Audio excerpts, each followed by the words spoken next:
Donc, quelques mots d'introduction par rapport à l'ajoute verbale à laquelle vous allez assister. Donc, c'est la conjugaison de deux individus qui accompagnent le festival depuis le début. Voilà. Donc, on a Pascal Taranto, qu'on ne présente plus, voilà, ou encore un peu quand même.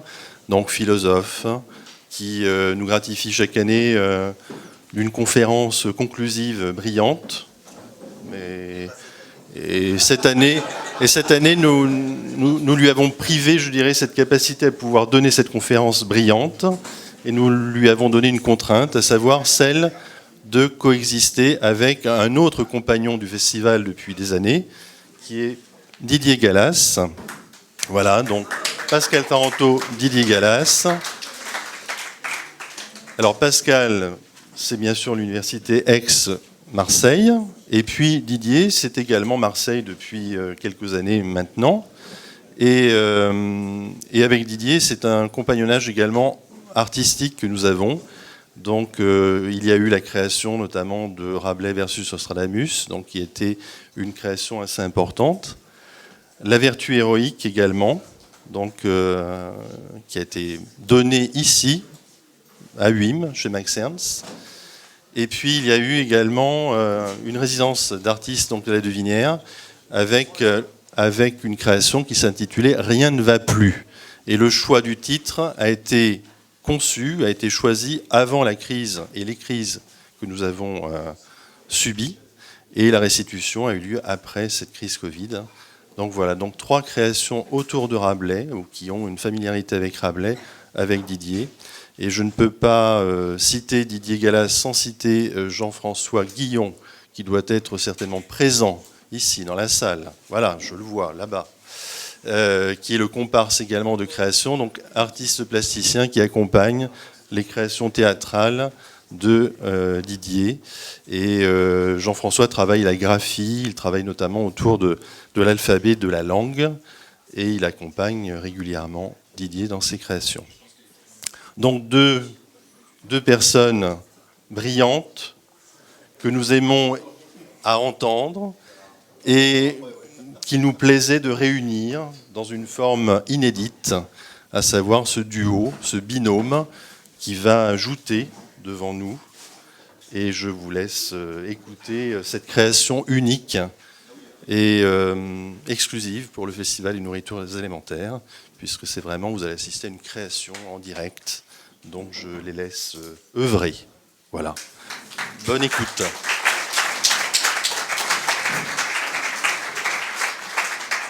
Toc toc. Bon, oui, c'est sans doute une création unique dans le sens où ce sera la dernière. Voilà. Je tiens à m'excuser par avance auprès de l'université pour ce qui va se passer. Et donc, je peux rappeler une dernière fois peut-être mon affectation, donc Aix-Marseille Université, également le centre Gilles Gaston Granger, dont je suis le directeur, qui est un centre d'épistémologie comparative, d'histoire des sciences et d'histoire de la philosophie. Voilà. Tout cela pour que vous puissiez apprécier par avance le sérieux de cette intervention. Voilà. Alors, Didier Gallas, c'est mon patron pour aujourd'hui. Je tiens bien le micro, là, c'est bon, là? Bon, bah, bref. Bon. Bien, alors, ouais. Il y a un décompte ou... Je ne suis pas comédien professionnel, je suis comédien raté puisque je suis professeur.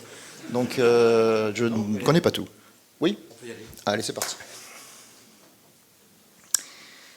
Donc, ça s'intitule La farce rabelaisienne ou hypotypose rabelaisienne. Disons. Thierry d'Athès, roi d'Arménie au temps de Néron, visita Rome et fut reçu en solennité honorable et pompe magnifique. Afin de l'entretenir en amitié sempiternelle du Sénat et peuple romain, lui fit option de choisir ce que plus en Rome lui plairait. Il demanda seulement un joueur de farce, lequel il avait vu au théâtre, et n'entendant ce qu'il disait, entendait ce qu'il exprimait par signes et gesticulations. Car en matière de signifier par geste était tant excellent qu'il semblait parler des doigts. Dans ce passage, Rabelais loue la plasticité sémantique du joueur de farce, non pas pour laisser entendre que le langage des signes serait un langage naturel avant l'institution conventionnelle des langues, mais parce que dans la farce, sous l'apparence d'un discours décousu et plein d'équivoques, se joue l'essence même de tout langage, ce sans quoi il ne peut même y avoir langage. La signification comme désignation, comprise comme un pointer du doigt ce dont on parle, ou comme mimétique du réel, vient avant même la convention des langues dont elle est la condition. Le joueur de farce parle donc en nous à cette structure archaïque du sens, ce qui lui permet d'être compris de tous, grands et petits, étrangers et autochtones. Comme l'œuvre de Rabelais se présente à bien des égards comme gigantesque farce, il faut s'interroger sur son sens à partir de sa structure farcesque. Peut-être est-ce le seul chemin pour éviter le dualisme de la farce pure et du plus haut sens, altior sensus, de la grosse blague et de la substantifique moelle, qui conduisent à la double impasse où Rabelais s'est trouvé réduit par nombre de commentaires, ou bien Rabelais est un grossier personnage qui a mis son talent au service de bien basses historiettes, mais au fond ça ne pisse pas loin, ou bien Rabelais est l'humaniste subtil qui fait entendre de hautes vérités sous la grosse farce, qu'il n'aurait pas pu exprimer autrement à l'époque, mais alors, il ne serait rien qu'un hypocrite, aux intentions cachées sous le masque du rire, ce qui en soi n'est pas drôle. Ma thèse du jour, et vous serez fatigué après une belle thèse, c'est que la vérité de Rabelais n'aurait précisément pas pu s'exprimer autrement que sous la forme de la farce, parce que la farce est un dispositif destiné à détraquer la raison fourvoyée des doctes en direction d'une raison purifiée, des choses trappes du langage et protégée des illusions de l'imagination. Ça risque donc de barder pour la thèse. Rabelais emploie assez peu le mot de farce. On relève une douzaine d'occurrences dans son œuvre qui reprennent les trois sens principaux du terme, le sens culinaire, la farce qu'on mange, le sens littéraire, le genre de la farce, et le sens commun ou général qui en dérive, celui d'une tromperie plaisante, effectuée aux dépens de quelqu'un quand on fait une farce à quelqu'un. Se pourrait-il cependant que ces divers sens, au fond, du fondement, n'en fassent qu'un? Pour commencer par le côté gastro, nomi. Le mot farce vient du latin farcire, remplir d'une farce au sens culinaire du terme, ce qui se trouve être le sens primitif. Mais Rabelais ne l'emploie quasiment jamais en ce sens. Or, quand il semble jouer de ce registre, la farce... Hop,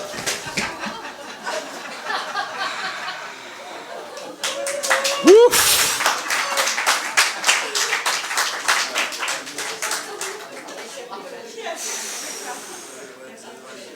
je ne suis pas responsable du matériel, sauf celui-ci parce que c'est mon labo qui me le paye. On est sûr? Non, mais, d'où il vient ce truc? Parce qu'à la fin il y a des remerciements, donc là... Bref, bon. Donc, Rabelais n'emploie quasiment jamais le mot de farce au sens culinaire du terme, mais quand il semble jouer de ce registre, la farce ne reste jamais cantonnée à la cuisine. Au chapitre 51 du livre 3 de Pantagruel, il est par exemple question, dans un contexte alimentaire, d'une farce magistrale. Viande ne fut apportée quelle que fût-ce chevreau, fût-ce chapon, fût-ce cochon, desquels il y a foison en papimanie, fût-ce pigeon, conille, levreau, coq de Inde ou autre, en laquelle n'y eut abondance de farce magistrale. La farce magistrale dont il est question, qui emplit mais bien plutôt recouvre et dissimule les viandes, et ce détail a son importance, pourrait être une allusion au gratin de Cardon sous lequel Clément Marot, dans une épître du Coq à l'âne, nous apprend que certains moines romains auraient eu coutume de camoufler la viande, et notamment le chevreau, durant le carême. Dans ce chevreau à la chardonnette, l'extérieur dissimule les péchés des prêtres, en l'occurrence les péchés de gourmandise et de luxure. Dans l'usage culinaire moderne, la farce certes remplit, mais aussi masque et dissimule les aliments. Elle n'est pas le dissimulé, mais ce qui dissimule. Un peu plus bas, réagissant au discours de Homnase, l'homme naze, l'évêque des Papimanes, tout joyeux et esbaudi à cause du vin qu'il avale, Épistémon s'éclare. S'exclame. Faute de sel percé, me contraint d'ici partir. Cette farce m'a débondé le boyau oculier. Comprenez, cette farce m'a débouché le trou de balle. Ici, Rabelais joue à la fois sur le sens culinaire, la farce magistrale a donné à Épistémon, lui-même maintenant farci de cette farce, l'envie d'aller se vider, et sur le sens littéraire du terme. La mise en scène par Omnas de son discours sur les décrétales du pape commence, au sens figuré comme au sens propre, si je puis dire, à le faire sérieusement gier.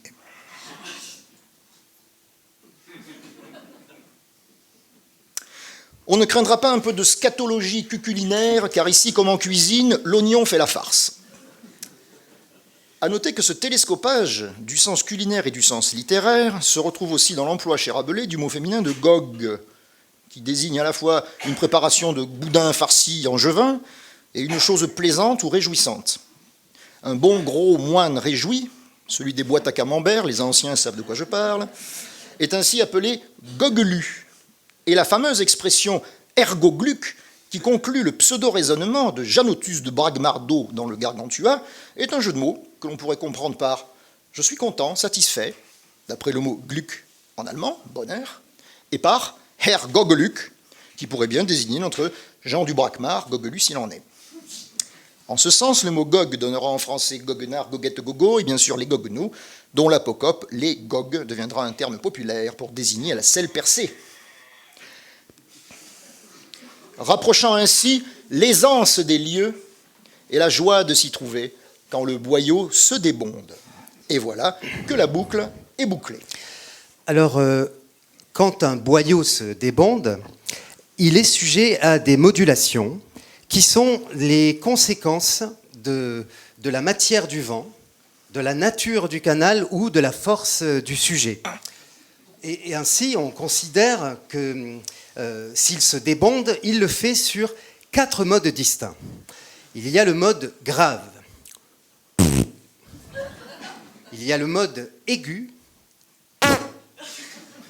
Il y a aussi le mode réfléchi. Et nous avons le mode libre. Alors maintenant, si nous voulons boucler la boucle, il faut déjà créer la boucle. Et pour créer la boucle, nous allons le faire par exemple avec... nous allons commencer en mode grave.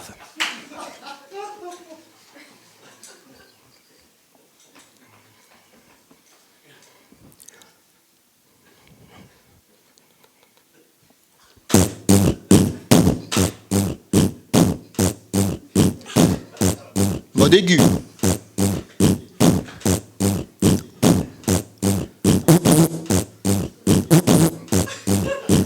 Mode réfléchi.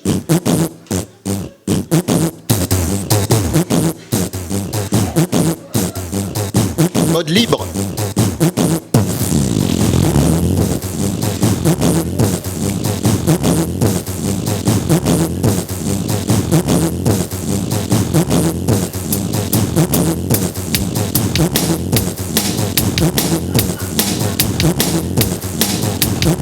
DJ Gala, c'est dans la place ce soir.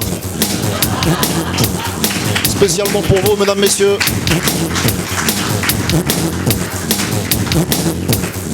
C'est quand la boucle est bouclée, que le boyau débonde et que la merde abonde dans la farce immonde. Car partout à la ronde se ressentent les ondes, des sacs amers immondes et des fesses qui fondent. Oh. 1, 2.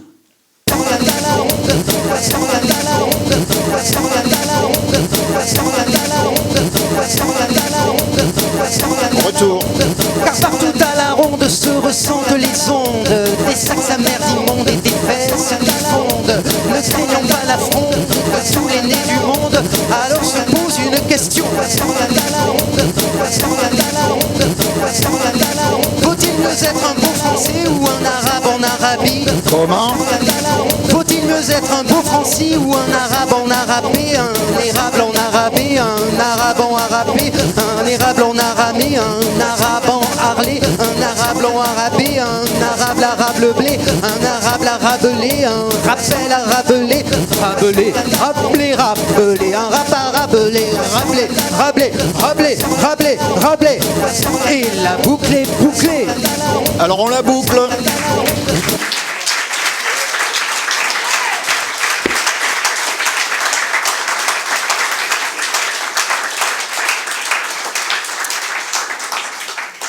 S'il vous plaît. C'est de l'esprit ici, tout de même. Donc revenons à notre farce. Cette perméabilité des deux significations n'est pas anecdotique. Une farce n'est farce que parce qu'elle est farcie ou recouverte de farce, en l'occurrence de discours variés et avariés. Dans le chapitre 51, le discours d'Omnase est une farce typique. En voici un échantillon. En voici un échantillon. En voici plusieurs échantillons. Il y a un certain nombre d'échantillons. Page 4. Oh là! Je vais pas le faire à ta place, merde. Donc, homme naze.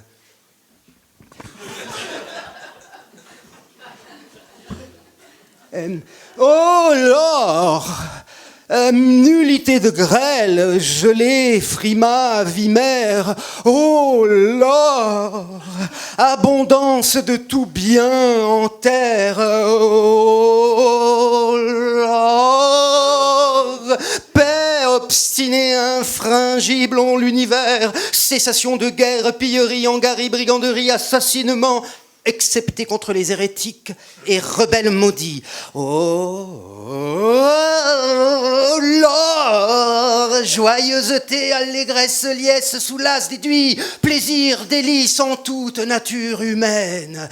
Mais, grande doctrine, inestimable érudition, perception déifique immortalisée par les divins chapitres de ces éternels décrétales. Oh, comment, lisant seulement un demi-canon, un petit paragraphe, un seul notable de ces sacro-saintes décrétales, vous sentez en vos cœurs enflammer la fournaise d'amour divin, de charité envers votre prochain, pourvu qu'il ne soit hérétique. Contentement insuré de toutes choses fortuites et terrestres, extatique élévation de vos esprits, voix jusqu'au 3e ciel, contentement certain de toutes vos affections.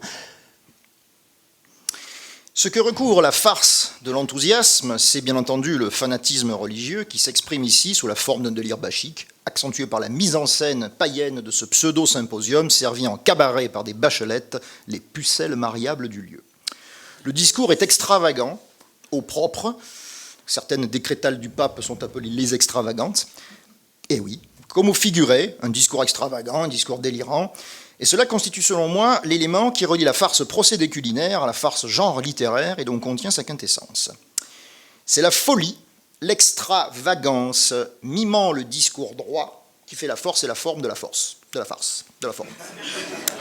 Voyons comment le farciré latin se retrouve dans la façon qu'a Rabelais de faire farce et de farcir, ou mieux de farciser son texte pour en masquer le contenu.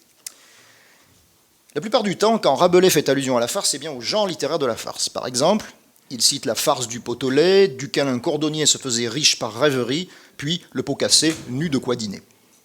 Dans Gargantua.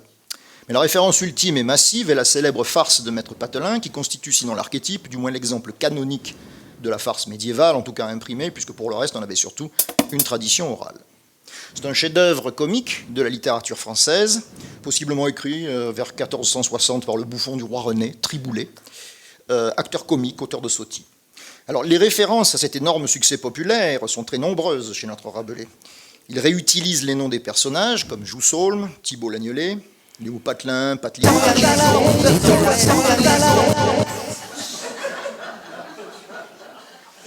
C'était pas prévu, patron. Qui en dérive, et il puise largement, comme ses contemporains, dans cette mine de situations comiques, et dirait-on aujourd'hui, de punchline, devenu proverbial comme le fameux « revenons à nos moutons ». Eh ouais, ça vient de là. Au passage, notons que l'auteur fait rimer avant Rabelais science avec conscience, et par conséquent, le fameux apophthegme rabelaisien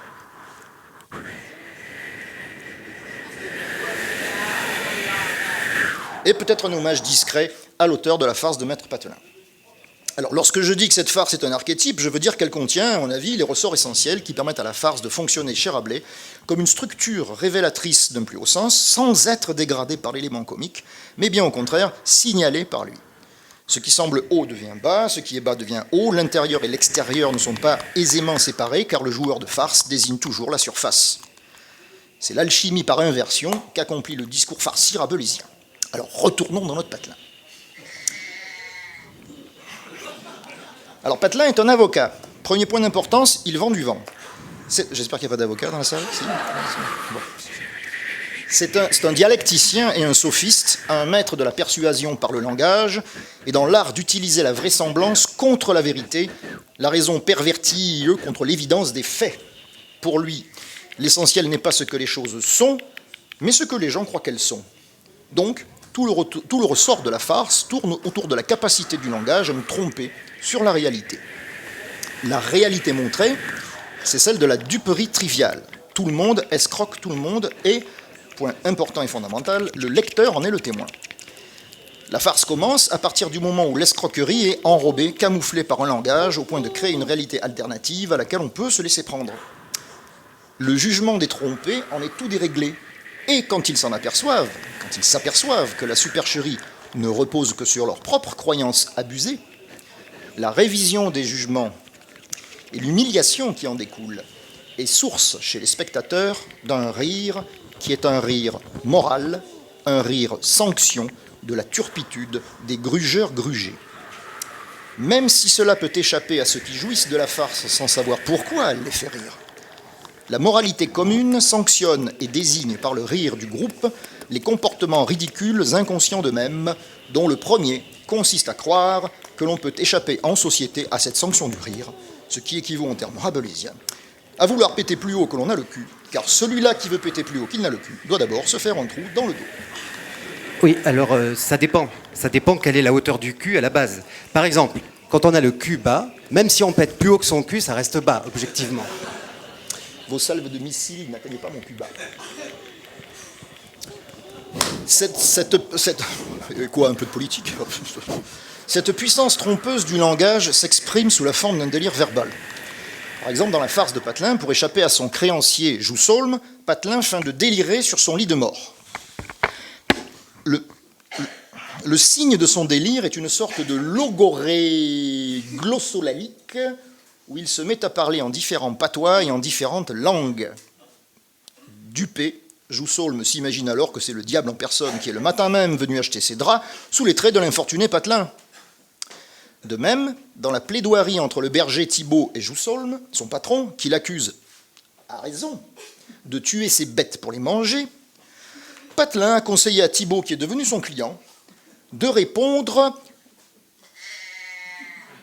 à toutes ces questions, c'est-à-dire de s'adresser aux hommes dans un non-langage pour faire croire qu'il est aussi bête que ces bêtes et incapable de la ruse dont on l'accuse. En contrepoint de cet infralangage qui ne dit rien, se trouve le discours de Joussaulme qui en dit trop. Joussaulme vient en effet de reconnaître Patelin, celui qui l'a trompé, ce matin même, et il se met aussitôt à le dénoncer au juge, évoquant l'affaire de son drap de laine volé, en plein milieu de l'affaire des moutons. Le juge, évidemment, n'y comprend plus rien, et il demande au plaideur de bien vouloir revenir à nos moutons. La plaidoirie ainsi farcie, masquée de quiproquos, devient farce, elle se découd, et donne au juge l'impression d'un délire, dit-il, sans rime ni raison. Néanmoins, cette farce a une morale. Il y a de la viande en dessous.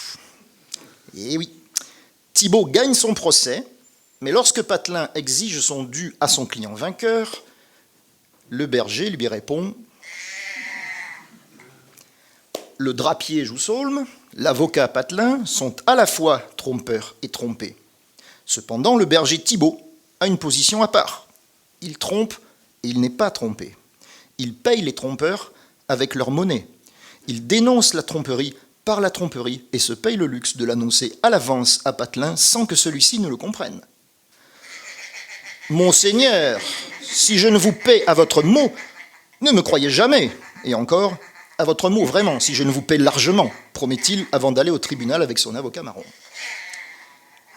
Et effectivement, au moment de payer Patelin, le berger lui répond avec son mot, ou avec l'onomatopée à laquelle Patelin lui a conseillé de se tenir pour tromper le juge et gagner son procès. Vous m'excuserez ce néologisme, je n'ai pas voulu dire onomatopée, parce que je crains les réactions de mon ami Galas. Néanmoins, à la fin de la pièce, alors que Patelin le menace de faire venir un sergent pour l'emprisonner s'il ne paie pas, Thibaut retrouve soudain le langage des hommes, et il s'exclame « S'il me trouve, je lui pardonne. » C'est l'ultime réplique de la farce de Maître Patelin que l'on peut s'amuser sans aucun effort à christianiser. Le berger détient la vérité, le pardon est accordé à celui qui le cherche, sa folie et sagesse. Ah, notre douce France. Merci, merci. Merci. Merci. On n'applaudit pas les prêtres, où est-ce que vous avez vu ça, vous? Bon, ite missa est, la messe est dite, même si elle est ironique, la farce est donc farce d'une vérité supérieure. Continuons avec ces ingrédients si vous le voulez bien. La farce est un discours farci d'un contre-discours, un salmigondi, une joyeuse parodie de rationalité, qui fait rire, parce qu'elle imite et renverse, mais dissimule sa viande, son altior sensus, et voyons si cette farce est de bon goût en savourant un plat rabelaisien typique. Il s'agit également d'une plaidoirie, c'est celle de Bézecu et Humeven. Alors, le seigneur de Bézecu et le seigneur de Humeven ont une querelle que les plus grands savants sont absolument incapables de trancher, faute même d'en comprendre le sens. On demande à Pantagruel, qui voit l'occasion d'étaler sa science, de juger le cas et de prononcer un arrêt. Voici donc la plaidoirie des personnages. Monsieur, il est vrai qu'une bonne femme de ma maison portait vendre des œufs au marché. Couvrez-vous, Bézecu. Remercie, monsieur.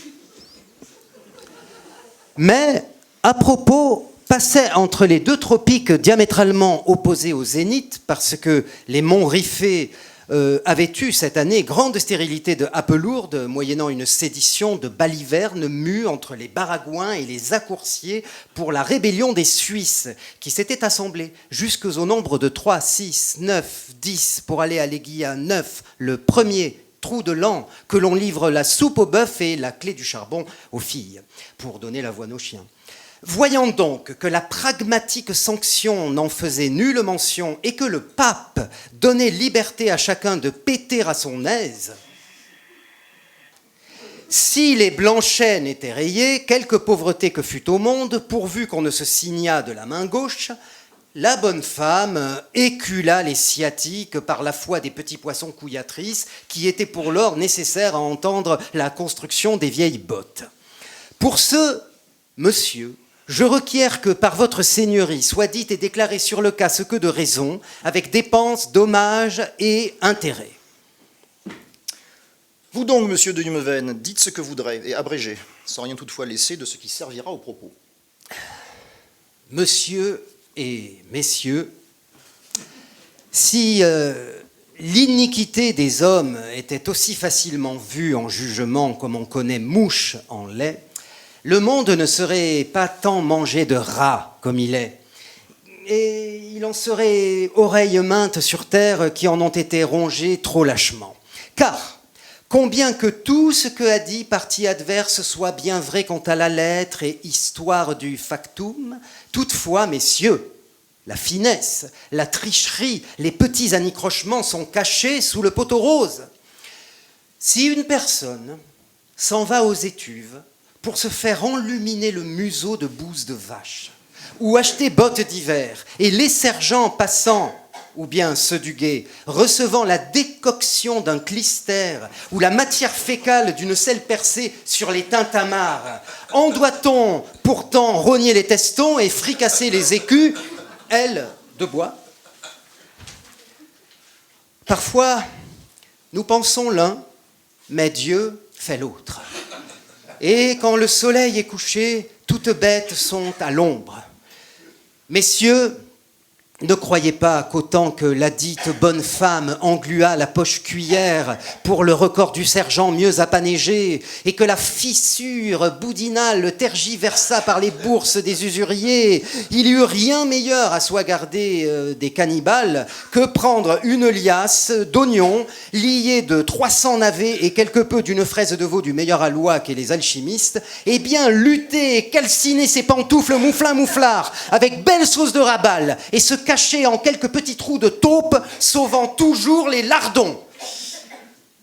Concluant comme dessus, avec dépenses, dommages et intérêts.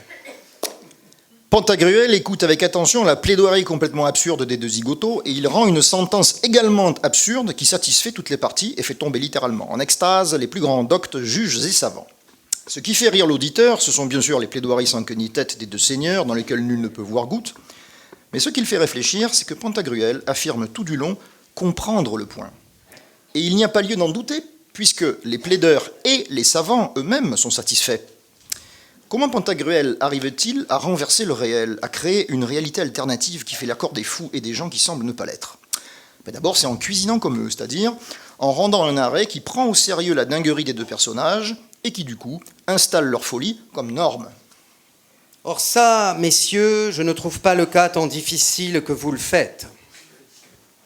Vu, entendu, et bien calculé le différend d'entre les seigneurs de Bézecu et Humeven, la cour leur dit que, considérer l'horripilation de la chauve-souris, déclinant bravement de son solstice estival pour mugueter les billevesées qui ont eu mat du pion, par les malvexations des lucifuges qui sont au climat d'un matagot à cheval bandant une arbalète au rein, le demandeur eut juste cause de calfater le galion que la bonne femme boursouflait un pied chaussé et l'autre nu, le remboursant bas et raide dans sa conscience d'autant de baguenaudes comme il y a de poils en 18 vaches. Semblablement, est déclaré innocent du cas de crime qu'on pensait qu'il eût encouru, de ceux qu'il ne pouvait allègrement fianter par la décision d'une paire de gants parfumés de pétarade à la chandelle de bois, lâchant la bouline avec les boulets. Que son beau-frère portait mémorablement en un panier limitrophe. Mais, en ce qu'il met sus au défendeur, qu'il fut rataconneur tyrophageux et goudronneur de momies, que n'a été trouvé être vrai, comme bien l'a débattu le dit défendeur. La cour le condamne en 3 verrassés de lait caillés, assaisonnés, pré-Laurelie tenté et go de pisé, comme est la coutume du pays, envers le dit défendeur payable à la mi-août, en mai. Mais le dit défendeur sera tenu de fournir de foin et des toupes à l'embouchement des chaussetrappes gutturales emburelucoquées de Guilvardon bien grablées à rouelle, et amis comme devant, et sans dépense, et pour cause. Alors la farce est sortie de l'intérieur de la situation pour devenir de nouveau l'enveloppe d'une vérité rendue ainsi plus profonde. Ce qui a l'air raisonnable est fou, et ce qui a l'air fou est du même coup raisonnable. Les docteurs en droit sont aussi tordus que les plaideurs, de sorte qu'il n'y a pas de mesure de la raison, et la raison sans mesure, c'est précisément la folie, qui devient ainsi universelle. Folie furieuse quand elle se prend au sérieux dans les livres d'Acuste, de Balde, de Bartholde, de Castro, d'Imola, d'Hippolyte, de Panorme, de Bertachin, d'Alexandre de Curtus et autres vieux mahatins qui n'entendirent jamais rien à la moindre loi des Pandectes, mais folie douce quand elle épouse l'affluence de l'existence et renonce à imposer un ordre logique dans la variété des choses et des événements que notre imagination rappelle à nous sans cesse. Le discours des plaideurs est une suite bariolée de récits enveloppés qui se succèdent, sautant du coq à l'âne, sans unité ni finalité autre que celles qui sont artificiellement fournies par la structure juridique de la situation, comme le plat à gratin dont une forme à la nourriture. Le remplissage de cette forme rigoureuse de la plaidoirie, qui relève du champ classique de la rhétorique, par la farce du désordre, produit un effet comique remarquable. La leçon est que le monde est certes rempli de dingues, mais que les plus dingues sont ceux qui croient agir rationnellement, docteurs et sorbonnards en tête évidemment, qui multiplient les lois incompréhensibles et barbares au lieu de juger selon la nature. Pantagruel commence sa parodie de procès en ordonnant que fussent brûlés les registres, répliques, suppliques, reproches et autres diableries, ces mauvaises farces qui ne sont pas fondées sur la philosophie morale et naturelle et qui ignorent les humanités. C'est d'après nature, sans intermédiaire de papier ou d'avocat, que les plaideurs sont écoutés.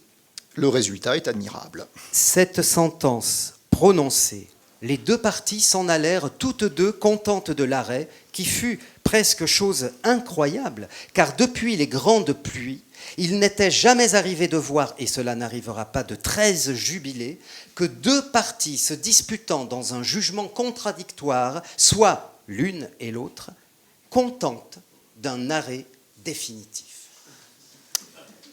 Alors, bon, là, attention, partie technique. Oui. Ce résultat admirable, Rabelais le farceur l'obtient sur le dos d'Aristote. du philosophe qui est le modèle ultime de la rationalité logique.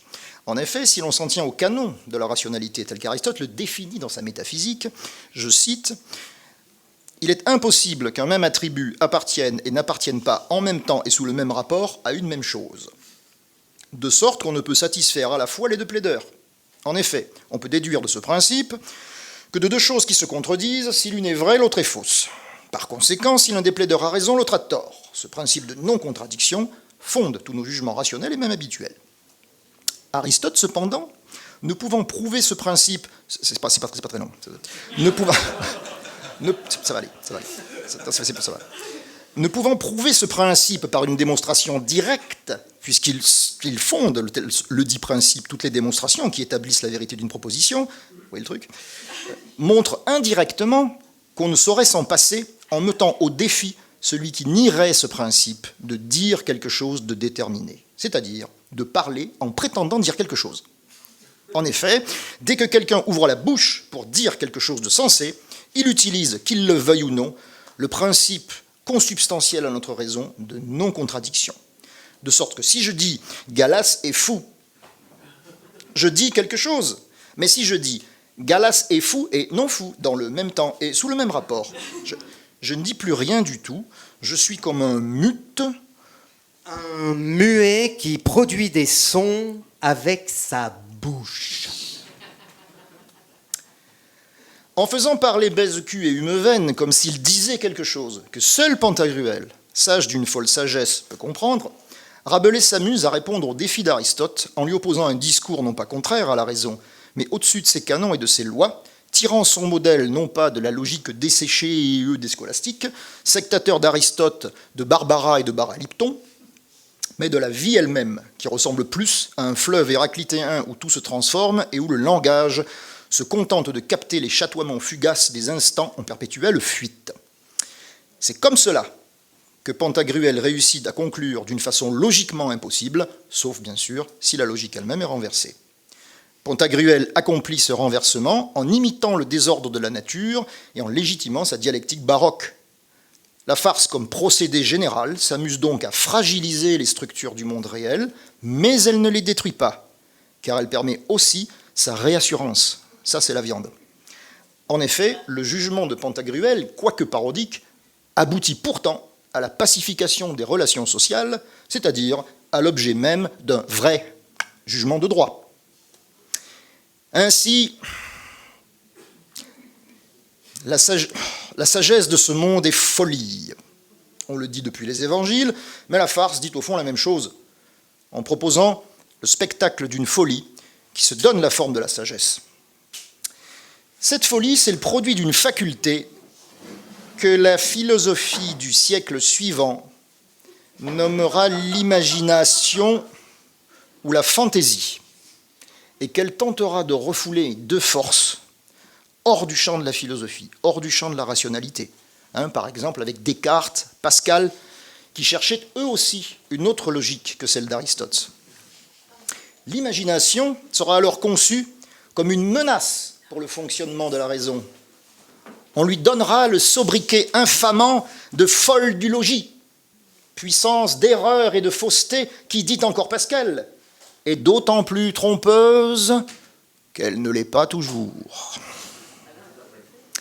L'imagination et ses associations décousues, sa puissance d'évocation, sa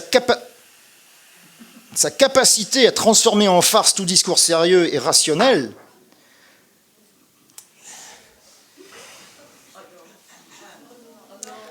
non.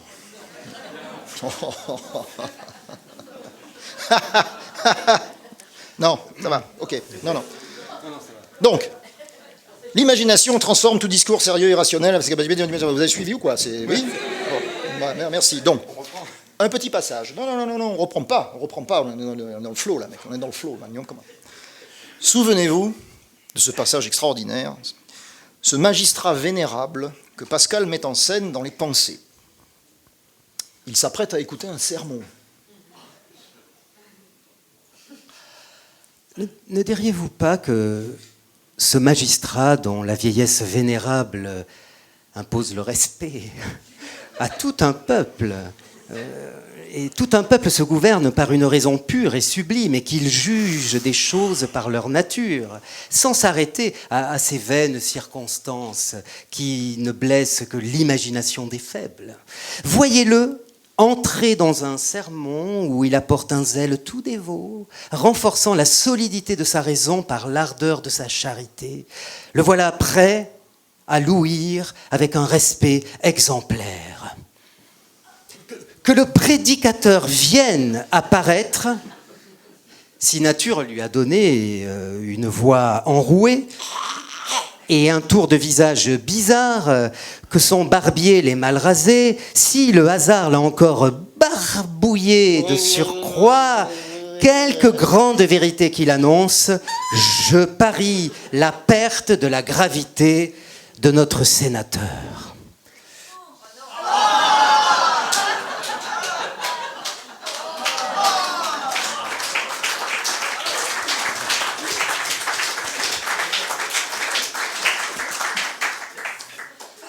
Et ça vous fait rire.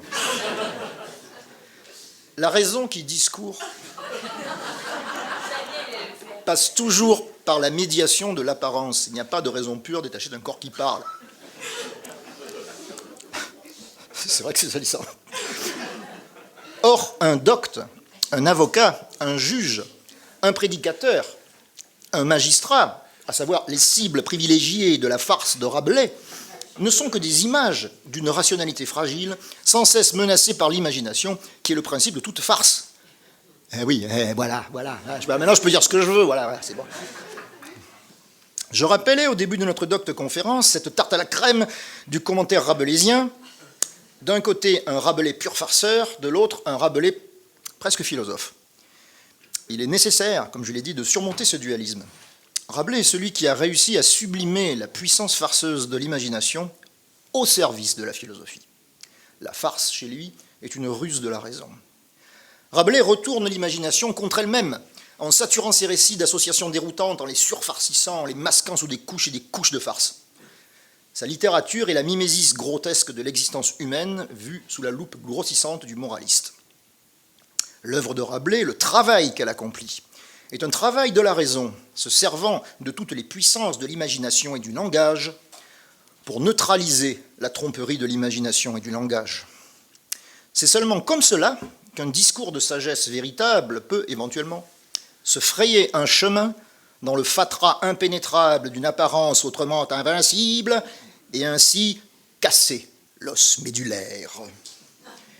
La farce, la folie mimée de la vie elle-même dans le miroir de la littérature, pas mal ça tient, et le moyen dont se sert la sagesse, pas mal, pour satisfaire l'imagination, la clouer dans la sidération du rire, afin qu'une voix différente puisse se faufiler jusqu'à l'oreille de celui qui en a une paire d'oreilles. Car l'altior sensus m'habite. Bien entendu, il faut que le lecteur-auditeur veuille bien être attentif à la clé donnée dans l'introduction du Gargantua et qu'il veuille bien la comprendre comme le mode d'emploi de l'œuvre fourni par son auteur. La substantifique moelle ne peut être goûtée que par des gens exercés à une ascèse de l'imagination dont l'œuvre de Rabelais contient le programme, empruntant la forme dénaturante de la farce afin de faire voir la vraie nature.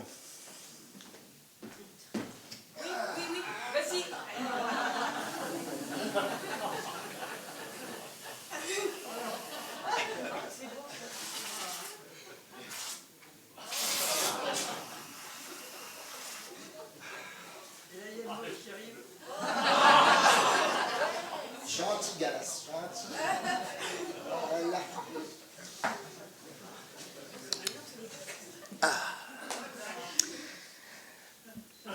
L'ultima verba de Rabelais, ses dernières paroles sur son lit de mort, auraient été « Tirez le rideau, la farce est jouée ».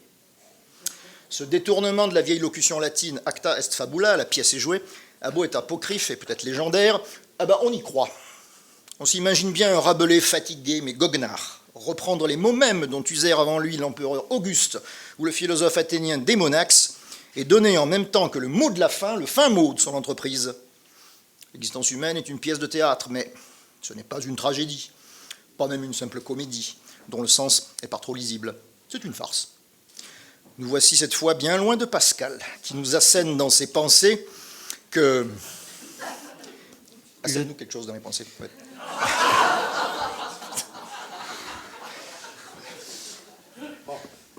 Le dernier acte est sanglant. Quelque belle que soit la comédie en tout le reste. On jette enfin de la terre ou de la crème sur la tête et en voilà pour jamais. Chez le moraliste Pascal, la comédie humaine s'avère tragique à la fin. Si farce il y a, c'est parce qu'elle révèle brusquement la vanité de l'existence, insondable à l'homme en proie au divertissement. C'est ici l'homme qui se joue de lui-même, qui est la dupe de lui-même, qui se joue à lui-même, la plus sinistre des farces, et finit par être joué. Parce qu'il n'a pas ouvert les yeux à temps. Alors, en langage pascalien traduisé, il n'a pas saisi la chance de Dieu, il a parié de travers. Bon. Ce n'est plus de la scatologie, c'est de l'eschatologie. Rabelais, tout au contraire, assume jusqu'au bout l'identification de la vie est d'une farce, ce qui fait qu'au moment de la sortie de l'acteur, elle ne perdra rien de son caractère joyeux. Nulle révélation nihiliste ne mettra soudain un signe moins devant toutes les joyeusetés que la farce nous aura procurées. Nulle tragique comédie, farce plaisante au commencement, triste en la fin, comme le dit Rabelais lui-même. Farcesque, farceuse ou farcie, la vie de l'homme est une farce, et une œuvre qui prétendrait la montrer telle qu'elle est, ou d'après nature, ne peut que prendre la même forme. Ainsi s'achève l'hypotypose de la farce rabelaisienne.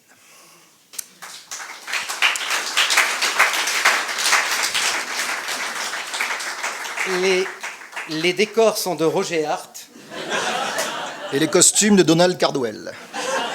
Les accessoires viennent de Chinon, d'Allemagne et du Carrefour City. Ainsi que de la maison Jacou, à Chinon. Dans le rôle de l'imagination, Didier Gallas. Et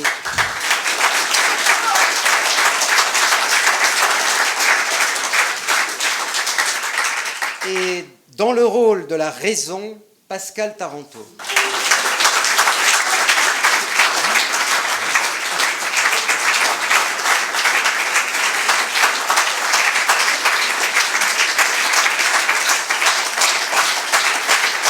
Merci.